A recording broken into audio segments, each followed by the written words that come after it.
नमस्कार दोस्तों, स्वागत है आप सभी का एक और धमाकेदार बुक में। दोस्तों आज आपके लिए लेकर के आए हैं द साइकोलॉजी ऑफ मनी। दोस्तों आज की इस बुक समरी में आप सीखने वाले हो कि धन संपत्ति के मनोविज्ञान के बारे में आप सीखने वाले हो। इसके साथ ही जो जल्द से जल्द अगर आप पैसा कमाना चाहते हो तो उसके बारे में भी आज हम आपको बताने वाले हैं।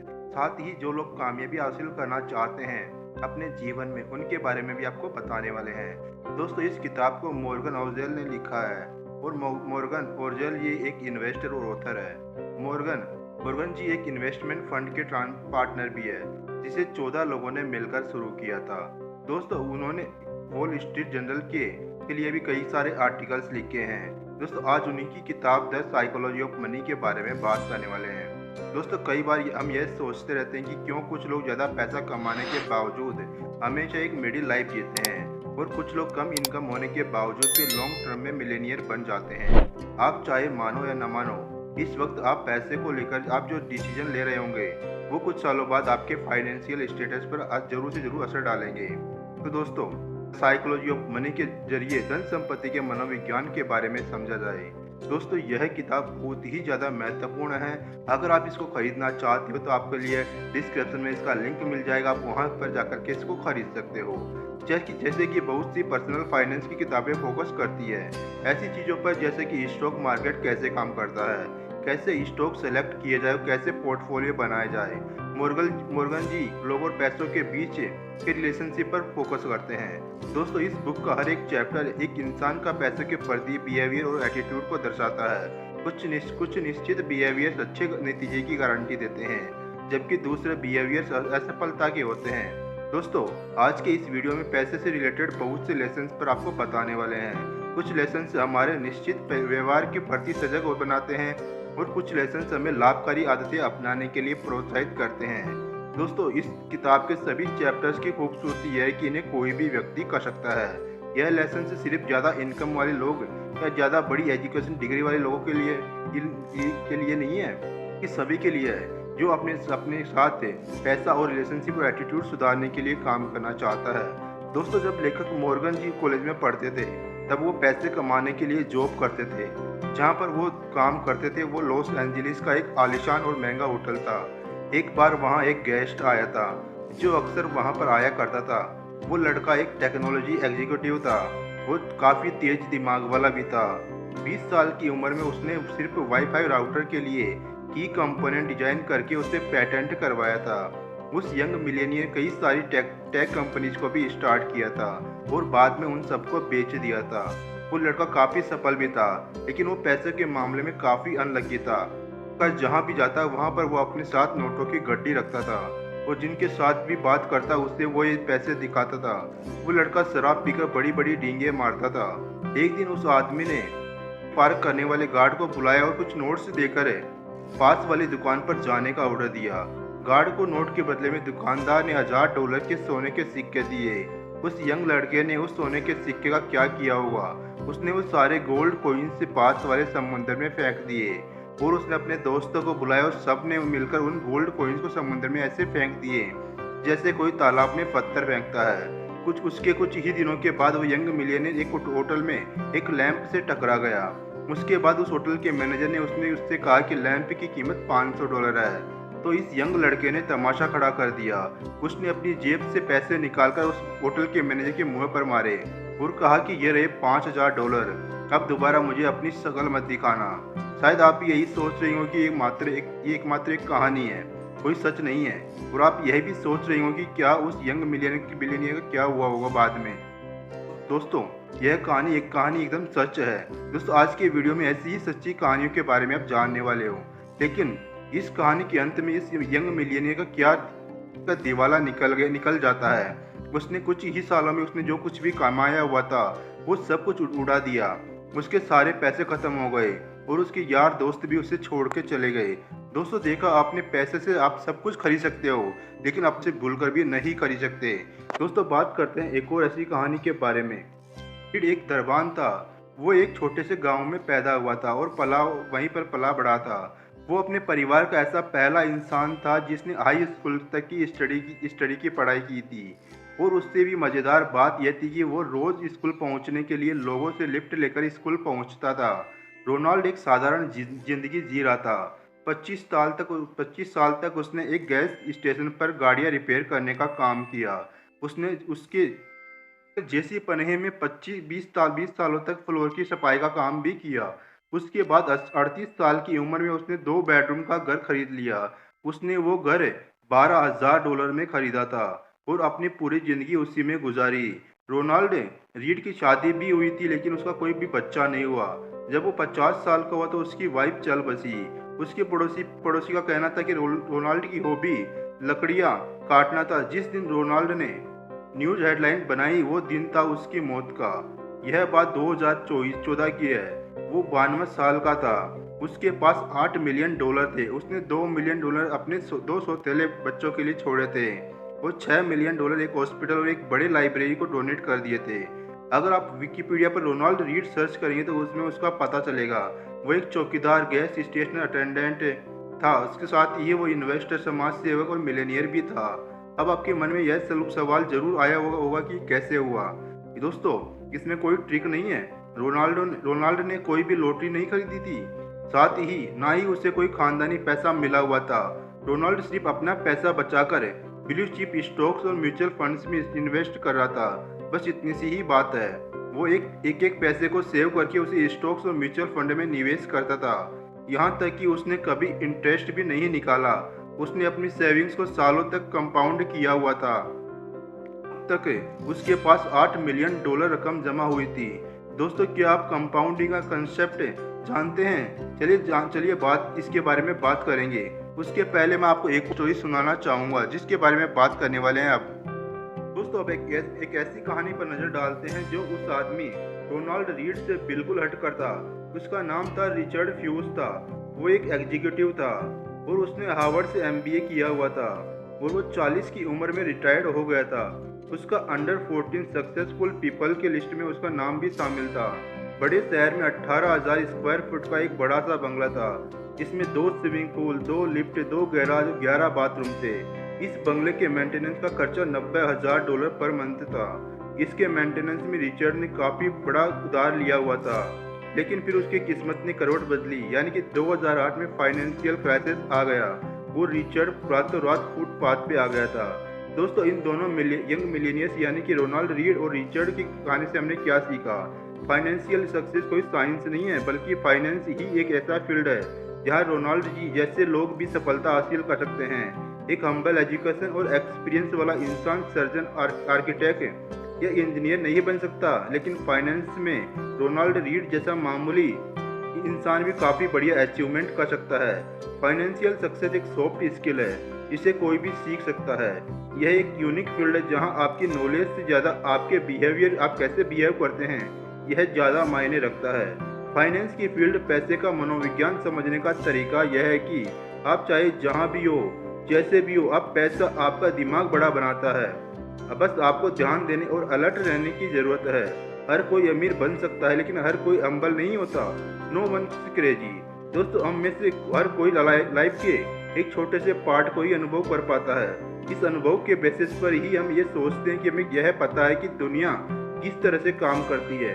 लेकिन असल बात तो यह है कि लाइफ में हम जो भी अनुभव करते हैं वो हमारे सरकमस्टांसेस और हमारी कंडीशनिंग वो दूसरे कई फैक्टर्स पर डिपेंड करता है। उदाहरण के तौर पर, जो इंसान गरीबी में बड़ा हुआ वो रिस्क और रिवार्ड को लेकर उसकी सोच उस इंसान से अलग होगी जो अमीर में पला बड़ा हुआ है। सन 2006 में national bureau of economic research ने पिछले 50 साल के डेटा को लेकर यह देखने के लिए स्टडी किया कि लोग किस बेस पर रिस्क लेते हैं। उन्होंने भी इंसान की रिस्क लेने की क्षमता उसकी पर्सनल हिस्ट्री पर डिपेंड करती है, ना कि उसकी एजुकेशन और इंटेलिजेंस पर। हर इंसान का फाइनेंशियल डिसीजन अलग अलग होता है, जो पूरी तरह से सरकमस्टांसेस और अनुभव पर डिपेंड करता है। लोग पैसे को लेकर के कोई भी निर्णय अपने पास मौजूद इंफॉर्मेशन के बेसिस पर ही लेते हैं। दोस्तों, बात करते हैं अगले टॉपिक के बारे में, लक एंड रिस्क। दोस्तों, एंड रिस्क एक ही सिक्के के दो पहलू है। दोस्तों हमारी सफलता में लक का बड़ा रोल होता है और ये हमारी लाइफ को काफ़ी हद तक इफेक्ट भी करता है। उदाहरण के तौर पर 1968 में अमेरिका का एक लेक साइड स्कूल दुनिया के कुछ गिने चुने स्कूल्स में से एक था, जहाँ पर $3000 का कंप्यूटर था। उस साल दुनिया भर में तकरीबन 33 करोड़ बच्चे हाई स्कूल में पढ़ रहे थे। उनमें से सिर्फ 300 बच्चे ही लेक साइड स्कूल में पढ़ रहे थे और बिल गेट्स उन्हीं में से एक थे। बिल गेट्स कहते हैं कि अगर वो लेक साइड स्कूल नहीं गए होते तो आज शायद माइक्रोसॉफ्ट भी नहीं होता। बिल गेट्स के साथ लेक साइड स्कूल में कैंट्स इवान नाम का एक लड़का था, जो बिल गेट्स का काफ़ी अच्छा दोस्त हुआ करता था और बिल गेट्स की तरह बहुत ही अच्छा कंप्यूटर स्टूडेंट भी था, जो कि फ्यूचर में माइक्रोसॉफ्ट जैसी बड़ी कंपनी को बना सकता था। लेकिन दुर्भाग्यवश उसकी एक एक्सीडेंट में मौत हो गई। यह बैड लक का उदाहरण है, क्योंकि हाई स्कूल में पढ़ रहे किसी बच्चे का माउंट एवरिंग के दौरान मारे जाने की पॉसिबिलिटी करोड़ों में से एक होती है। इसी तरह आपका कोई इन्वेस्टमेंट फेल हो जाता है तो हो सकता है कि उसके पीछे का कारण आप नहीं बल्कि आपका लक हो सकता है। Never enough. कर्ट वोनगेट और जोसेफ हेलर दोनों ही अमेरिकन लेखक थे। एक बार वो दोनों किसी बड़ी पार्टी में गए हुए थे। वहाँ कर्ट ने जोसेफ जी को कहा कि इस पार्टी का जो होस्ट है वो एक फंड मैनेजर है और एक दिन में इतने पैसे कमाता है जितना जोसेफ अपनी जग प्रसिद्धि नोवेल से भी आज तक नहीं कमा पाए। यह सुनकर जोसेफ जी ने कहा कि हाँ, यह सही है, लेकिन मेरे पास कुछ ऐसा है जो उसके पास कभी नहीं होगा और वो है इनफ, यानी कि बहुत है। दोस्तों, इंसानी दिमाग की प्रवृत्ति है कि यह हमेशा ज़्यादा की तलाश में रहता है और चाहे हमारे पास जितना भी क्यों ना हो, लेकिन फिर भी हम दूसरों को देखकर उनसे खुद को कंपेयर करते हैं और हमेशा ऐसी चीज़ें चाहते हैं जो दूसरों के पास है। दोस्तों, इनफ का मतलब यहाँ पर यह नहीं कि आप बहुत कम में खुश हो जाए और अपनी लाइफ को मुश्किलों में बिताए। इनफ का मतलब है कि आपको यह क्लियरिटी होनी चाहिए कि कितना पैसा आपके लिए इनफ होगा, बजाय इसके कि सिर्फ पैसे के पीछे भागते रहना।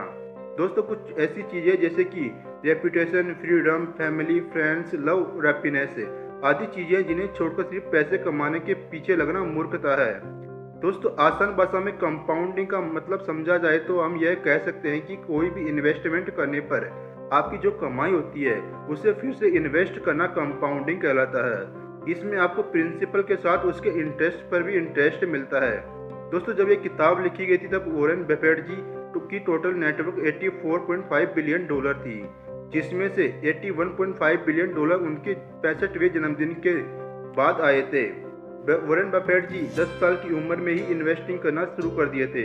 अगर उन्होंने 30 साल की उम्र के बाद इन्वेस्टमेंट करना शुरू कर देते तो उन्हें सेम रिटर्न नहीं मिलता और उनकी टोटल नेटवर्क $84.5 बिलियन की जगह सिर्फ $11.9 मिलियन ही रह जाती, क्योंकि कंपाउंडिंग के लिए पैसे की नहीं बल्कि टाइम की जरूरत होती है।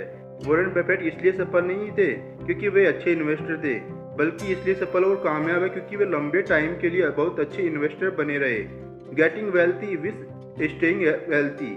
दोस्तों, अमीर बने रहने के लिए थोड़ा सा पागलपन और किफायती होना जरूरी है। जैसे लीवर मोर अमेरिका के एक ट्रेडर थे 1929 के। ग्रेट डिप्रेशन के समय पूरी दुनिया के इन्वेस्टर के पैसे डूब रहे थे। तब ऐसे कठिन समय में लीवर मोर ने डॉलर से भी ज़्यादा कमाए थे, लेकिन इसके बाद वे कभी भी रुके नहीं।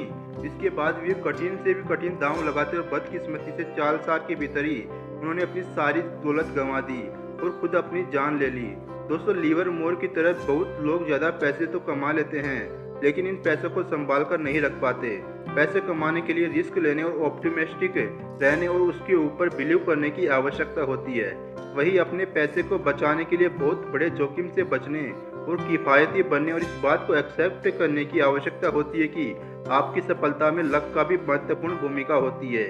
यहाँ पर किफ़ायती होने का मतलब यह नहीं कि कंगालों की तरह रहे, बल्कि इसका मतलब सिर्फ इतना है कि आप बिना वजह के अपने पैसे खर्च ना करें, दिखावे में ना पड़े। दोस्तों, tells you win. Long term investment का आपके रिटर्न्स पर बहुत प्रभाव पड़ता है, लेकिन यह जानना बिल्कुल भी इम्पॉसिबल है कि कौन सा इन्वेस्टमेंट लंबे समय के लिए सबसे अच्छा टेरर देगा। कोई भी इंसान हमेशा सही डिसीजन नहीं ले सकता और एक अच्छा इन्वेस्टर बनने के लिए आपको 10 में से सिर्फ 6 बार सही होने की आवश्यकता है। यानी कि दोस्तों, असफलता भी सफलता का एक हिस्सा है। उदाहरण प्रस्तुत करके समझाया जाए तो वॉल्ट डिज्नी के शुरुआती दिनों काफ़ी बहुत मुश्किल भरे थे। सन 1930 तक उन्होंने 400 से भी ज़्यादा कार्टून बनाए थे, लेकिन उनमें से कोई भी सफल नहीं रहा। इसकी वजह से वॉल्ट डिज्नी दुनिया का बैंकक्रप्ट हो गया। लेकिन यह सब कुछ बदल गया जब वॉल्ट डिज्नी ने snow white and seven doors को रिलीज किया। Snow white and seven doors की वजह से वॉल्ट डिज्नी ने सिर्फ 6 महीने में $8 मिलियन से भी ज़्यादा कमाई की, जो कि कंपनी की अब तक की कुल संपत्ति से भी ज़्यादा थी। अब जब आप इस बात को मान लेते हैं कि एक्सेप्ट कर लेते हैं कि अमीर बनने के लिए हमें हमेशा सही होना जरूरी नहीं, तब आप लाइफ में बहुत बार फेल होने के बाद भी जीत सकते हो। दोस्तों बात करते हैं अगले टॉपिक के बारे में, फ्रीडम। दोस्तों वेल्थ की सबसे अच्छी फॉर्म है वो है आप जो करना चाहे वो कर सके। Hanks scam well university of Michigan में एक साइकोलॉजिस्ट थे। उन्होंने यह जानने के लिए रिसर्च किया कि वो कौन सी चीज़ है जो लोगों को असली खुशी देती है। उन्होंने अपनी रिसर्च में पाया कि यूँ तो हर कोई अलग अलग चीज़ें चाहता है, लेकिन एक चीज़ सब में कॉमन थी, वो अपनी लाइफ के ऊपर आपका पूरा कंट्रोल होना। खुश रहने के ऊपर पूरा कंट्रोल होना अच्छी सैलरी, बड़ा घर और प्रेस्टिजियस जॉब से भी इम्पोर्टेंट है। जब आप कोई ऐसा काम करते हैं जो आप करना नहीं चाहते हैं तो जाहिर सी बात है कि आप उस काम से नफरत करते हैं। लेकिन अगर आप अपना मनपसंद काम ऐसे वातावरण में करते हैं जिस पर आपका कंट्रोल हो, तब भी आप इस काम में नफरत करने लग जाएंगे। क्योंकि अमेरिकन साइकोलॉजिस्ट कार्ल पिलमर ने अब हजारों बुजुर्गों का इंटरव्यू लिया और उनसे पूछा कि अपनी पूरी जिंदगी में कौन से ऐसे महत्वपूर्ण लेसन सीखे। उनमें से लगभग सभी ने हार्ड वर्क करना और ज़्यादा पैसे कमाने पर ज़्यादा जोर नहीं दिया, बल्कि अच्छे दोस्त बनाने और अपने परिवार के साथ क्वालिटी टाइम बिताने की बात कही। Man in the car paradox. दोस्तों जब आप किसी को अच्छे से कार चलाते हुए देखते हैं तो आपके दिमाग में यह बातें नहीं आती कि वाह इस गाड़ी का ओनर कितना कूल है, बल्कि आपके दिमाग में सबसे पहले यह बात आती है कि काश यह गाड़ी मेरे पास होती तो लोग मुझे कितना कूल समझते। यहाँ मुश्किल यह है कि आपको लगता है कि आपके पास अच्छी और महंगी चीज़ें होगी तो लोग आपकी तारीफ करेंगे, बल्कि जब आप दूसरों की जगह पर खुद को रखकर देखेंगे तो आप खुद ओनर की तारीफ नहीं करेंगे। हम सभी इंसानों की ऐसी सोच होती है कि अगर हम अमीर होंगे तो लोग हमारी तारीफ करेंगे और हमें ज़्यादा पसंद करेंगे। लेकिन सच तो यह है कि दूसरे लोग आपको आपकी अमीरी के बेसिस पर आपको पसंद नहीं करते, बल्कि आपकी अमीरी को एक बेंचमार्क मानकर खुद ये सोचते हैं कि वो भी आपके जैसे अमीर होते हैं, तो लोग भी उनकी तारीफ करते हैं और उन्हें ज़्यादा पसंद करते हैं। दोस्तों विनम्रता और काइंडनेस और एम्पैथी एक ऐसी चीज़ है जो वेल्थ के मुकाबले लोगों की नज़रों में आपको ज़्यादा पसंदीदा और ज़्यादा रिस्पेक्टेड बनाती है। Wealth is a don't see. दोस्तों ये फैंसी कार चलाते हैं वो एक्चुअल में अमीर नहीं होते, बल्कि वे ज़्यादातर अपना पैसा अपनी महंगी गाड़ी पर खर्च कर देते हैं। और एक महंगी कार यह बताती है कि ऐसे लोगों को पैसे की समझ बिल्कुल भी नहीं होती। हम इंसान अक्सर बाहरी इंफॉर्मेशन की बेसिस पर दूसरे लोगों को जज कर, जैसे कि कोई कौन सी गाड़ी चलाता है और कैसे घर में रहता है, इस तरह के कपड़े पहनता है, लेकिन वास्तव में असली वेल्थ अदृश्य अनसीएबल है। और ये ऐसे एसेट्स होते हैं जिन्हें बाहरी दिखावटी चीज़ों में नहीं बदला जाता। रिच होना सिर्फ आपकी करंट इनकम को दर्शाता है, वही वेल्थी होने का मतलब कि आपकी करंट सेविंग्स और इन्वेस्टमेंट कितनी है, ताकि बाद में आप बिना किसी परेशानी के अपने पैसे खर्च कर सके। अमीर होने का मतलब यह नहीं कि आप वेल्थी है। अमीर दिखने की इच्छा के पीछे का सबसे बड़ा कारण यह भी है कि ऐसे रिच मॉडल्स को ढूंढना काफ़ी आसान है जो वे आसानी से दिख भी जाते हैं। वहीं पर एक वेल्थी रोल मॉडल ढूंढना काफ़ी मुश्किल है, क्योंकि वेल्थ हमेशा पीछे छिपी रहती है। दोस्तों अगले पॉइंट के बारे में बात करते हैं, सेव मनी। आपके खर्च पैसे करने के बाद बचे पैसों को जमा करना ही वेल्थ कहलाता है। वेल्थ को इकट्ठा करने के लिए आपको ज़्यादा इनकम की ज़रूरत नहीं है, बल्कि आपको हार्ड सेविंग की ज़रूरत है। आपकी वेल्थ की वैल्यू आपकी ज़रूरतों और इच्छा पर निर्भर करती है। दोस्तों अगर आप जानना चाहते हैं कि वेल्थ को अपने पैसों को आसान तरीके से कैसे बचाया जाए तो आप हमें कमेंट करके जरूर बताइए। आपके लिए एक ऐसे वीडियो लेके आएंगे जिसमें आप देख सकते हो कि 22 तरीकों से आप आसान तरीकों से पैसे बचा सकते हैं। दोस्तों आपकी सेविंग्स आपके इनकम और आपके ईगो के बीच का गैप है। आपकी सेविंग्स बचाने का सबसे अच्छा तरीका आपकी इनकम को बढ़ाना नहीं है, बल्कि अपनी विनम्रता को बढ़ाना है। अगर आप अपनी इच्छाओं को कम करेंगे तो आप कम खर्चा करेंगे। आप अपनी इच्छाओं को जब आप इस बात पर ज़्यादा ध्यान ना दें कि लोग आपके बारे में क्या सोचते हैं। पैसा कमाने के लिए आपको किसी कारण की ज़रूरत नहीं है। बिना किसी गोल के सेविंग्स करना आपको लंबे समय तक फ्लेक्सिबिलिटी देता है और आपके पास हर चीज़ के लिए ज़्यादा ऑप्शंस होते हैं। फ्लेक्सिबिलिटी आपको एक कॉम्पिटिटिव एडवांटेज यानी कि फ़ायदा देता है, जिसका मतलब है कि आप किसी अच्छी जॉब का वेट कर सकते हैं या कोई नई स्किल को सीखने के लिए टाइम निकाल सकते हैं। रीजनेबल रेशनल, अगर आप एक रोबोट नहीं है, एक इंसान नहीं है, इसलिए आपसे गलतियाँ होना आम बात है। आप पूरी तरह रेशनल होकर अपने फाइनेंशियल डिसीजन नहीं ले सकते। आपको रेशनल से ज़्यादा रीजनेबल होने पर ज़्यादा ध्यान देना चाहिए और यह ज़्यादा रियलिस्टिक है और लॉन्ग टर्म में आपके अमीर बनने के चांसेस को भी बढ़ाता है। तो दोस्तों, यह थी book summary psychology of money. इसमें हमने सीखा कि जब लाइफ आपके साथ अच्छी चीज़ें हो रही तो आपको ह्यूमिलिटी को फॉलो करें, जब बुरी चीज़ें हो रही हो तो फॉरगिवनेस और कंपेनिशन को फॉलो करें। एक हम्बल एजुकेशन और एक्सपीरियंस वाला इंसान सर्जन, आर्किटेक्ट या इंजीनियर नहीं बन सकता, लेकिन फाइनेंस में रोनाल्ड रीड जैसा मामूली इंसान भी काफ़ी बढ़िया अचीवमेंट कर सकता है। कंपाउंडिंग के लिए पैसे की नहीं बल्कि टाइम की ज़रूरत होती है। जब आप इस बात को मान लेते हैं कि और एक्सेप्ट कर लेते हैं कि अमीर बनने के लिए हमें हमेशा सही होना ज़रूरी नहीं, तब आप लाइफ में बहुत बार फेल होने के बाद भी जीत सकते हो। कम ईगो का मतलब है तो सेविंग करना एक तरह से आपकी इनकम और आपके ईगो के बीच का एक गैप है। अपने पैसे को इस तरह से मैनेज करें कि आप रात को बिना किसी फिक्र के आराम से सो सके। अगर आप एक अच्छे इन्वेस्टर बनना चाहते हैं तो अपने इन्वेस्टमेंट के टाइम को बढ़ाएं, क्योंकि टाइम ही इन्वेस्टमेंट की सबसे बड़ी ताकत है। पैसे सेव करने के लिए किसी स्पेसिफिक गोल की ज़रूरत नहीं है, इसलिए बचत जरूर करें, क्योंकि ये आपके भविष्य में फ्रीडम देता है। अपने पैसों का इस्तेमाल अपने टाइम पर कंट्रोल करने के लिए करें, क्योंकि अपने टाइम पर कंट्रोल होना एक खुशहाल जीवन के लिए बहुत ज़रूरी है। दूसरों के दिखावे पर ना पड़े, बल्कि एक वेल्थी इंसान बनने पर ध्यान दें। फाइनेंशियल प्लानिंग करते समय दूसरों पर आंख बंद करके दूसरों की नकल ना करें, आंख बंद करके दूसरों की नकल ना करें, क्योंकि आपको यह पता नहीं कि सामने वाला किस चीज़ में क्यों और कितने समय के लिए इन्वेस्ट कर रहा है। तो दोस्तों, यह थी book summary the psychology of money. आपको कैसी लगी हमें कमेंट करके जरूर बताइए और ऐसी शानदार बुक समरी सुनने के लिए हमारे चैनल को सब्सक्राइब करना मत भूलिएगा।